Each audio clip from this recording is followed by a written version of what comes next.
our channel. My name is Teacher Smith and today we are going to learn a very interesting topic of simple arrangements. Now, to understand this topic well, I have taken an example question. Let's just have a look. Here the question says, the password for this lock is a 3-digit number consisting of 1, 2 and 3. So what other numbers could be the password?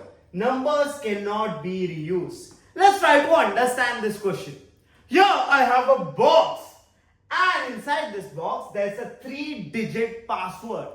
The only thing I remember is the digits. The digits can be 1, 2 or 3 and we cannot use the digit again.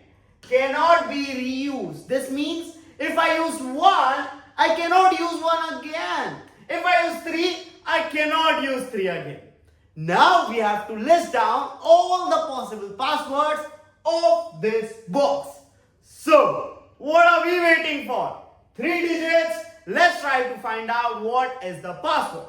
So we can see it's 1, 2, 3. So it can be 1, 2 or 3. Or this can be one of the possibility.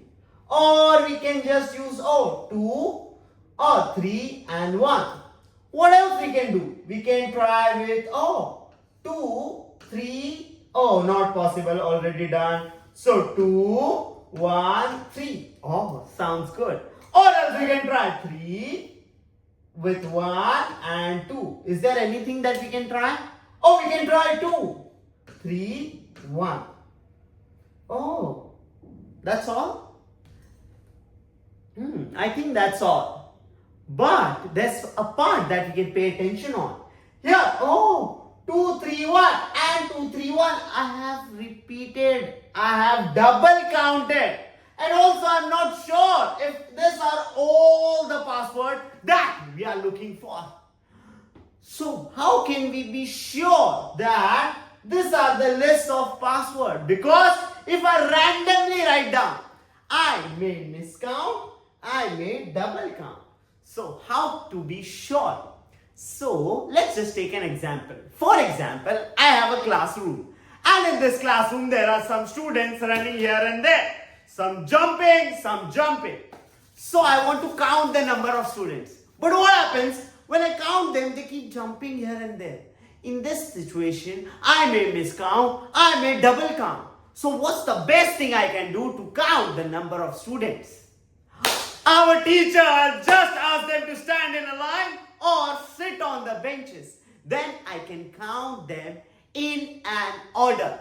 So whenever we need to count, we can count in an order. Now is this order? We are just writing numbers here and there.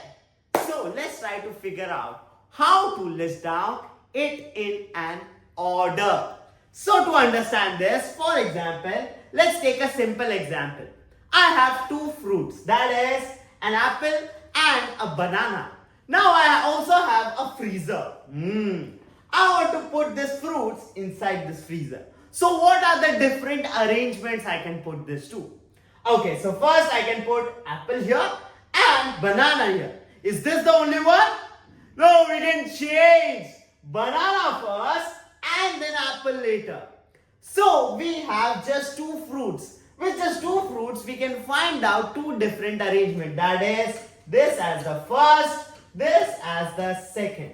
So whenever we have just 2 things to arrange, we can just interchange.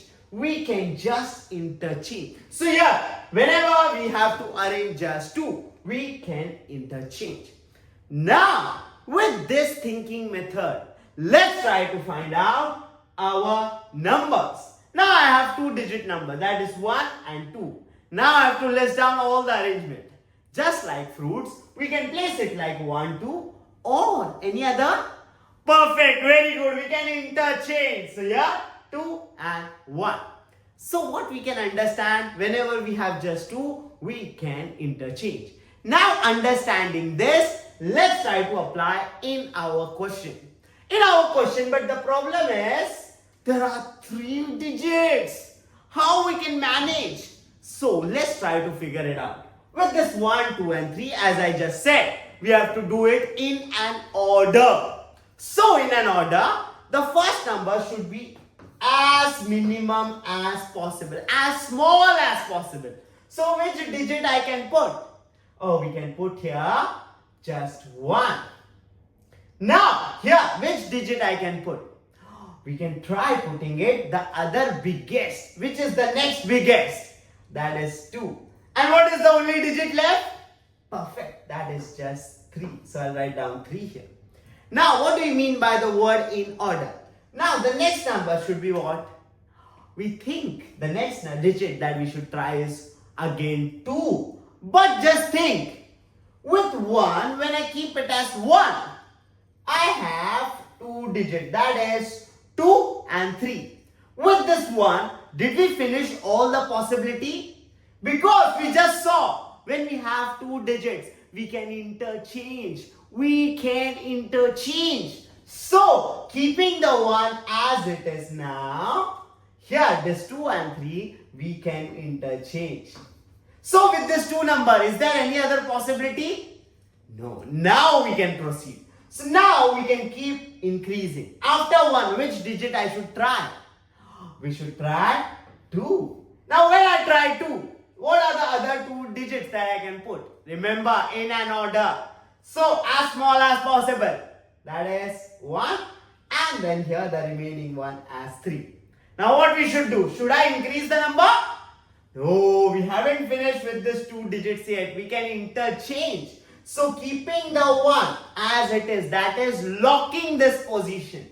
We will lock this position.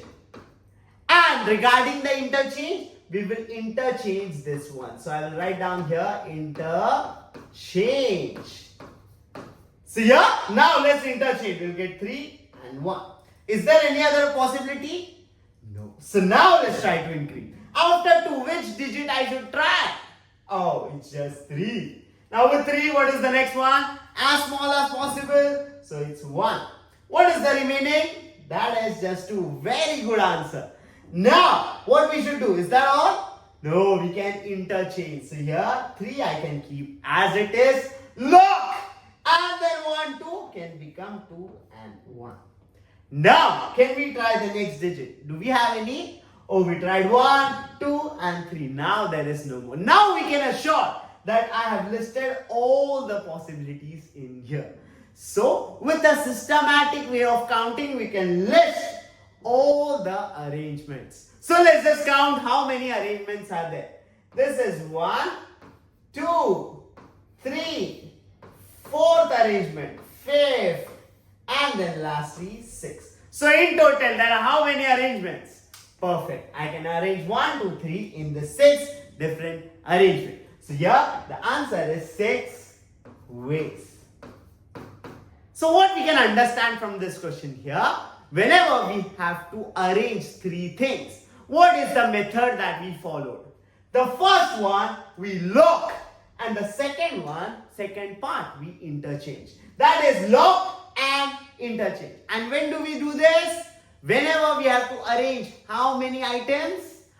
3 items. So, arrangement of 3. Whenever we have arrangement of 3, then we can lock and then we can interchange. Lock and interchange. Now, if you have understood this question well, I have a practice for you. You can try this practice. You can pause the video and try this practice by yourself. And if you have got the answer, you can comment your answer in the comment box. Now, for all the K2 students here, I am going to do a free open class. That is on 28th of September from 2 p.m. to 3:30 p.m. And there's an exciting gift if you join. You can get the gift free. So yeah, this is my time. I am Teacher Smith. If you want to reach out to me, you can scan the QR code. But for now, bye-bye.